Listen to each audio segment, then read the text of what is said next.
The Nifty Bank, Reliance, the large cap pool of the index will be active today, reacting to the numbers. Where do you see the tilt coming in? Yeah, I think banks should play a pivotal role over here for the markets, but I'm not sure whether in the last 1 week, 10 days, there's been any significant improvement in the private sector banking names. I think except for the likes of Axis Bank and ICICI Bank, which had largely shown good recovery for themselves in the last 3-4 weeks. But then I think HDFC Bank is still struggling. So we need to see whether the stock breaks past above that barrier or a huge resistance cluster around the 800 mark or not. And I think if that happens, then I would probably believe that HDFC Bank could find some bit of its mojo back again. The PSU banking lot is still a little bit more better than the private sector banking names. I think SBI is the one which is still looking quite strong on the charts, and then many of the other tier 2 PSU banking names, they are the ones which are also looking attractive. So banks should play a pivotal role. In terms of Bank Nifty, 57,500-ish. I think this was the resistance we made last week for the Bank Nifty. I think any kind of a new trend for the banking index would begin once we break past above this hurdle. Okay. Other results, and one, of course, you had a slew of banks which came out with numbers, Reliance which came out with numbers. You also had some of the smaller banks where the numbers were not as bad, but there were NBFCs.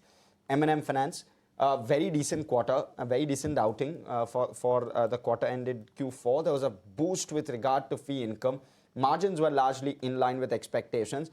Management used that boost as well as the guidance with regard to credit costs to actually enhance their management overlay by around 220 odd crore, taking their management overlay to around 850 crore where M&M Finance is concerned.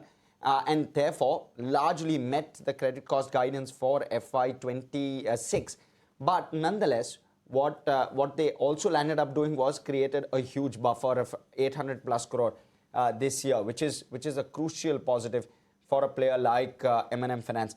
L&T Finance, on the other hand, pulled out its Lux 2031 strategy, which takes ROAs from the sub 3% to nearly 4%. Really, that's the goal.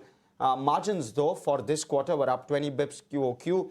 Credit costs were down 19 bips QOQ, so quite some tailwind with regard to ROA, but OPEX was really elevated. That's where your ROA utilization actually happened.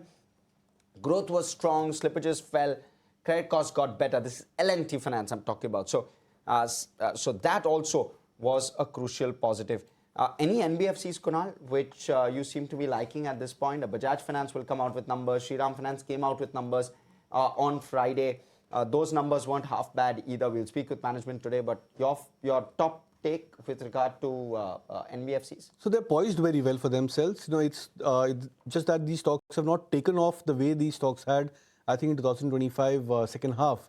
Because right now you're seeing a point where, for example, Bajaj Finance looks to be very strong. The stock, I think, the last few days has come back to that 900, 930 plus kind of a range. And again, it's very close towards breaking past above its 200 DMA. So that's the stock which looks the strongest of the lot as of now. Then you have L&T Finance. I think that stock had a fabulous 2025. Started off on a bit of a wobbly note, 2026, where the stock corrected from 300, 320 levels to now to I think at one point was 250, 260 mark. It's now recovered back again. So I think we are looking at a point where many of these stocks have started to just about show signs of mild recovery for themselves. But then what we saw in the second half of 2025 was a fabulous rally for the entire financial services space, and especially X of private sector banking stocks at that point of time. So that kind of a move is sort of missing into these names as of now. Kunal, so let's have your stock strategies for the day as well. So I'll go with the metal stocks. Hindalco, I think, still looks to be a strongest stock at current juncture. The stock closed with a positive bias even on a day like Friday. So would suggest a buy with a target of 1080, stop loss to be kept at 1024. And Bajaj Finance is something which looks attractive, and expecting the stock to head into that breakout of a swing breakout resistance and the 200 DMA resistance.